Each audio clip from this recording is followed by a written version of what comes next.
our religious leaders, colleagues, leaders present,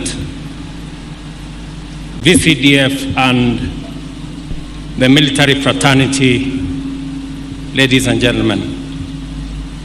On Thursday, April 18, 2024, General Francis Ogolla, the Chief of the Defense Forces, along with 11 others, including the crew, departed Nairobi County to visit troops operating under Operation Maliza Uhalifu and to inspect ongoing rehabilitation of schools program in the North Rift.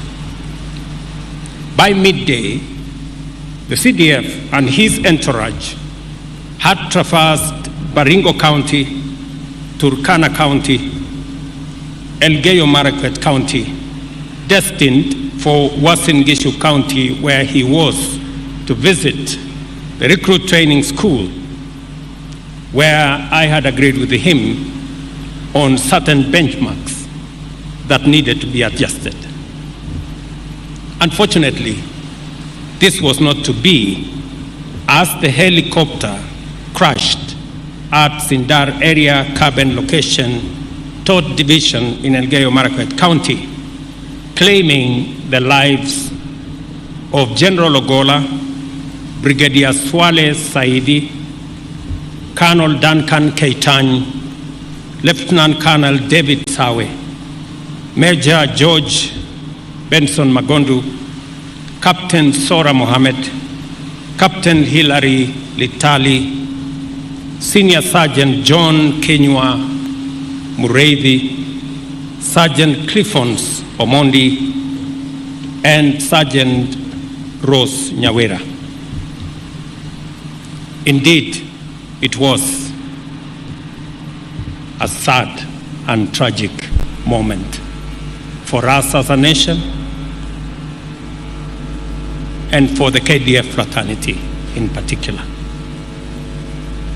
In hospital as we speak, our Lieutenant Colonel Kasaine Ole Koruta and Corporal Frankfurt Karanja, who I ask all of us to pray for them, for their recovery.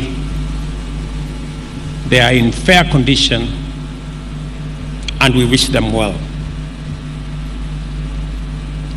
Over the course of my life in the public service, I have had the privilege to meet, interact, and work with many outstanding men and women whose achievements and visions represent the best of what Kenya has to offer. General Ogolla was in a very special class. Yesterday, as I thought of this function and what I was going to say, the truth came to my mind to speak truthfully about the man that lies in the casket in front of us. Because General Ogolla represents the best of what Kenya has to offer. We are meeting here for this farewell service for the first ever in the history of Kenya of a serving Chief of Defense Forces in office who has passed on. And we are here to say bye-bye to a consummate military officer, a passionate, accomplished military commander, and a patriotic citizen of Kenya with great humility. Lessons on humility characterize the life of General Ogolla. Even in his death, he is giving us lessons and lectures on humility. This very function is the epitome of humility. And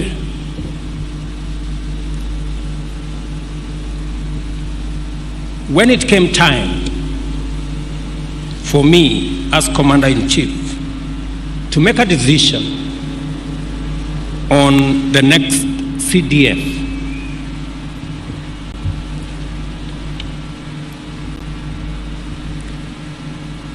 it wasn't an easy decision as it should.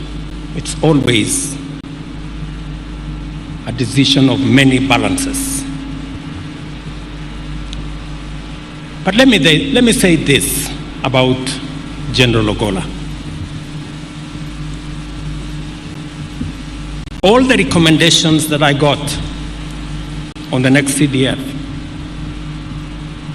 and all the advice that I got about the next CDF did not include the name of General Ogolla,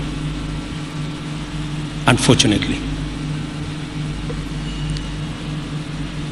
But he was a military officer with a distinguished career. There was only one problem: the events of the 15th of August at the Bomas of Kenya. And so,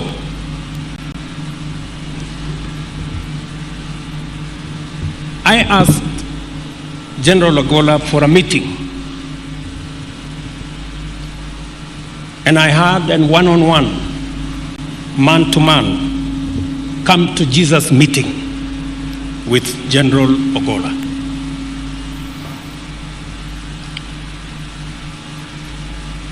And when we concluded that meeting, General Ogolla told me the following: Mr. President, I have no defense. I will not try to defend myself.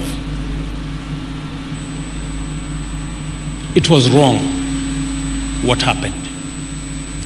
And you have three choices: either send me to court-martial, or have me retired, or forgive me.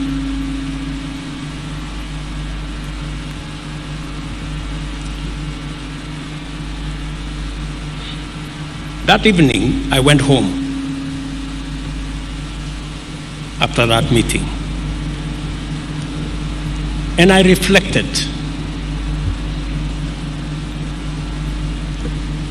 on what General Ogolla had told me.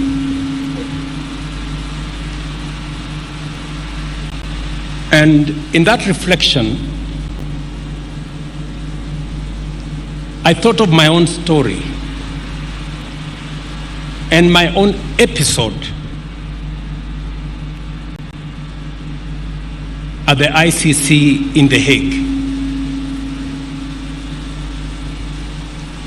where circumstances had conspired, and I was there. Secondly, I also reflected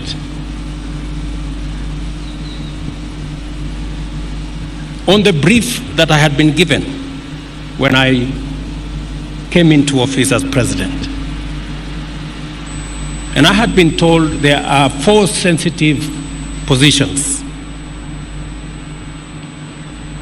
that of the IG of the police, that of Interior, that of the Director General of NIS, and that of the CDF.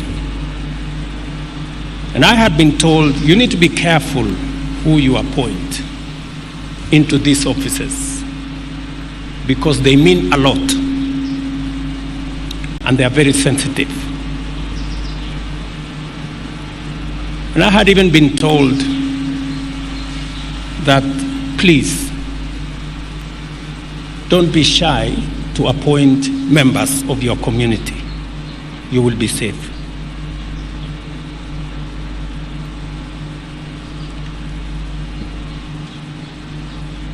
I had made a conscious, deliberate decision that we were going to take a different trajectory as a country, where merit, professionalism, and competence must come before ethnicity.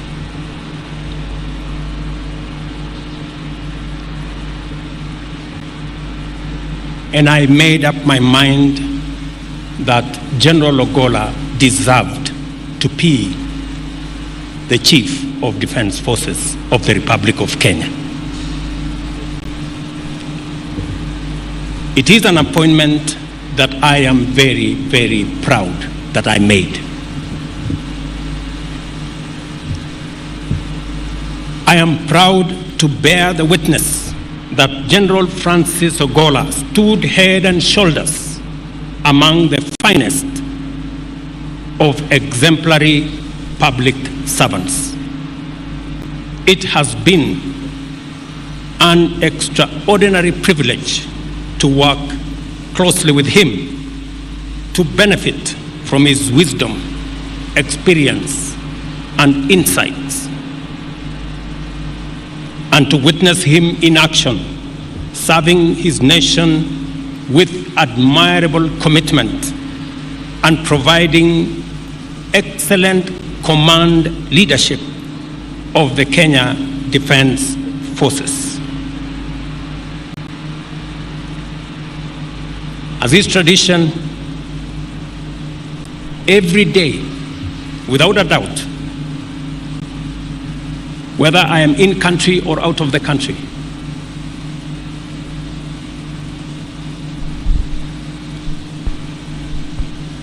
it is necessary, it is the case that I have to get a report from CDF.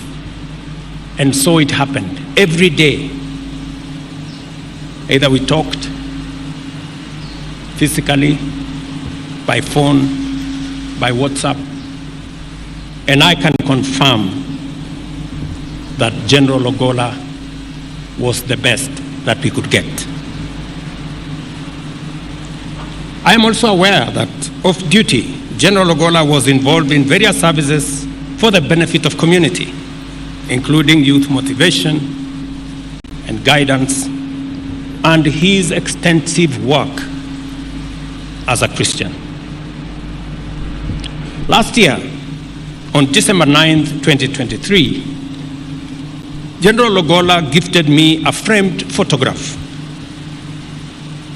On one side was a Bible verse from the book of Isaiah, chapter 41, verses 10, presented in beautiful calligraphy that read, and I quote, "Fear thou not, for I am with thee.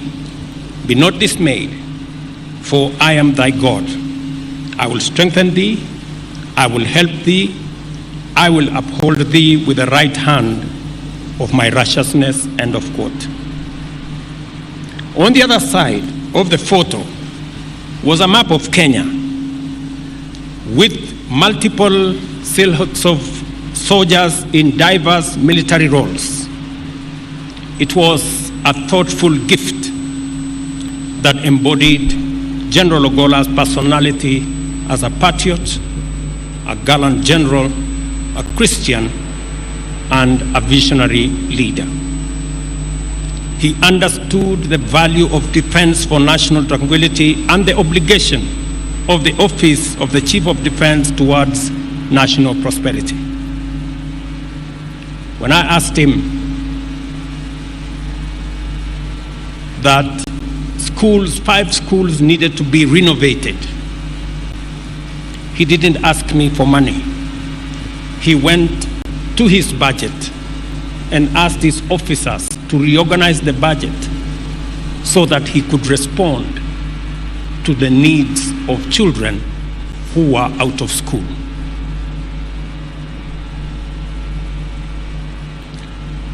General Ogolla was always clear-minded on the strategies the military could execute and how to grow the Kenya Defence Forces. He greatly contributed to modernizing the Kenya Defence Forces with exceptional insights and perspectives on matters strategy. He was very passionate about the welfare of soldiers. And I can confirm that on many occasions, he asked for my permission to visit forward operating bases in many parts of Kenya and outside Kenya. In fact, I can confirm that General Francis Ogolla was one of the most traveled generals visiting soldiers in various operation areas.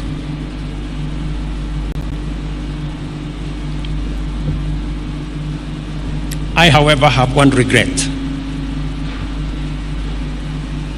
that I will not be there he will not be there for me to see the transformation he had planned for our military. He had an elaborate, very well laid out plan on the transformation of the military. And he had briefed me that beginning next month, at the pass out parade, I would see, and the country would see, something different. I regret that he won't be there to see his plan come to fruition. I am, however, confident that the men and women he leaves behind, the commanders that he has trained, mentored, and assisted, will gather the courage and wherewithal to drive the plan General Ogolla had put in place. It is most unfortunate that the crash has robbed this nation of fine and dedicated patriotism whose ability, professionalism, and dedication was self-evident. His passing away, and that of other gallant military personnel, has saddened me deeply, and the nation so much more. As we gather here, I want to urge all of us to learn the lessons, the many lessons that General Ogolla leaves behind. I want to assure Mama Eileen and your children and family that the government of Kenya and myself personally will be there to make sure that General not only gets a decent send-off, but also his family will be looked after by the people of Kenya in honor of the great service General Ogolla gave to this country. Finally, when General came to brief me about where he was going to go, and eventually he told me this Sunday in Siaya at the Anglican Church that they had built as a family. The bishop of ACK, the archbishop, would be there to consecrate the church.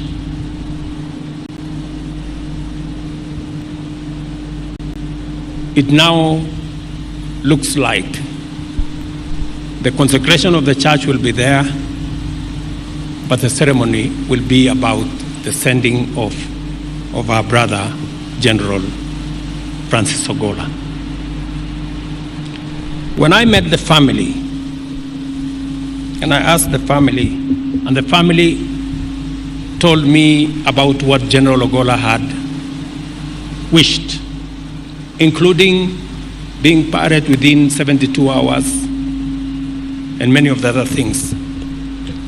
I asked Mama and Joel, what was the nature of the conversation that led to General talking about his own death, surely? It marks the courage of a man who was ready. And he knew, even in the sermon he preached to us today, that life was mortal. For those of us who are scared of death, maybe General Ogolla again is giving us some lessons on how to be ready. Very profoundly, yesterday, many heads of state called to condole with the country. And one profound statement came from the president of Burundi.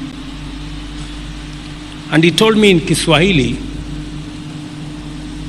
Mheshimiwa Rais, sisi wote tuko katika mstari.